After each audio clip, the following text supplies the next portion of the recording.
ఉమ్మడి వరంగల్ జిల్లా ఐనవోలు మల్లికార్జున స్వామి బ్రహ్మోత్సవాలు అంగరంగ వైభవంగా ప్రారంభమయ్యాయి. ధ్వజారోహణంతో సంక్రాంతి పండుగకు ముందు రోజున ప్రారంభమయ్యే ఈ వేడుకలు ఉగాది వరకు కొనసాగనున్నాయి. శివభక్తులకు ప్రీతికరమైన ఐనవోలు పుణ్యక్షేత్రం జనసంద్రం కానుంది. రాష్ట్రం నలుమూలల నుంచి భక్తులు తరలిరానున్నారు. డప్పు చప్పులు, శివసత్తుల పూనకాలు, బోనాలతో ఈ ప్రాంతం ఆధ్యాత్మికంగా మారనుంది.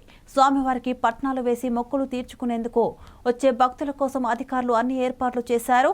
సీసీ కెమెరాల పర్యవేక్షణలో పోలీసులు బందోబస్తు నిర్వహిస్తున్నారు.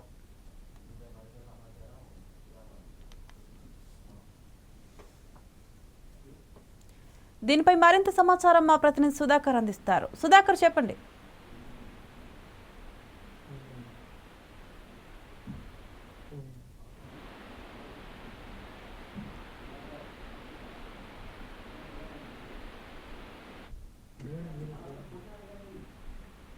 Thank you Sreeratha. కోటి భక్తుల పొంగు బంగారం చేస్తే అల్లును అయినవద్దు. సో ఈ వీడియో తీసుకొచ్చు సంక్రాంతి పండుగ వస్తే మాత్రం ఐలవల్లులు మరియు మల్లికార్జున స్వామి బ్రహ్మోత్సవాలు మాత్రం అంగరంగ వైభవంగా కొనసాగుతున్నాయి.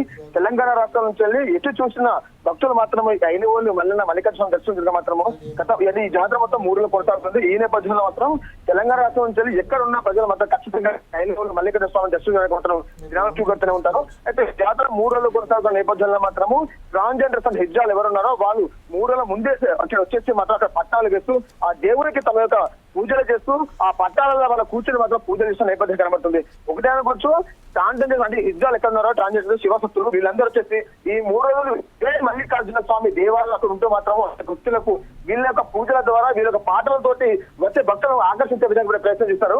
ముఖ్యంగా చూసుకుని మాత్రం అక్కడ పసుపును పూజలు చేసి ఆ పూజ చేసిన పసుపుతో చోట వచ్చే భక్తులకు తిలకం దిద్దుకుంటే మాత్రం ఖచ్చితంగా భక్తులను ఆకర్షించే ప్రయత్నం చేస్తారు శివసత్తులు. ఒకటే అనుకోవచ్చు, తెలంగాణ రాష్ట్రంలో సంక్రాంతి పండుగ వస్తే మాత్రం ఎంత అంగరంగ వైభవంగా భక్తులు ఈ పండుగ జరుపుకుంటారో ఈ పండుగ జరుపుకునే సంబంధంలో మాత్రం సంతోషంగా ఈ ఐనవోలు స్వామిని దర్శించుకొని శివుని యొక్క ఆశీస్సుల కోసం మాత్రం జనాలు క్యూ కట్టే ఉంటారు. ఈ జాతర వచ్చేసి మొత్తానికి 3 రోజులు కొనసాగుతుంది. ఇక్కడ ఈ 3 రోజులు ఈ జాతర కొనసాగకపోతే ఇక అధికార యంత్రం లాంటి టెంపుల్ వచ్చే భక్తులకు ఎటువంటి అవాంఛనీయంగా జరగకుండా, అంతేకాకుండా వచ్చే భక్తులకు అక్కడ ఉండి స్టే చేసే విధంగా పందులు వేయడము, వచ్చేవాడికి నీటి వస్తువులు ఏర్పాటు చేయడము, అంటే అక్కడ హాస్పిటల్స్ వచ్చించడం, హెల్త్ సెంటర్ పెట్టడం జరుగుతుంది. ఏదేమైనా తెలంగాణ రాష్ట్రంలో ఈ యొక్క ఐనవోలు మల్లికార్జున స్వామి క్యూలను ఏర్పాటు చేయడం, అంతేకాకుండా భక్తులకు ఈ మల్లికార్జున స్వామిని దర్శించుకుంటే ఎంత పుణ్యం వస్తుంది, ఎంత లాభం వచ్చే విధంగా అక్కడ వచ్చే శివసత్వం చెప్పండి చెప్తాను course. Okay, thank you Sudhakar.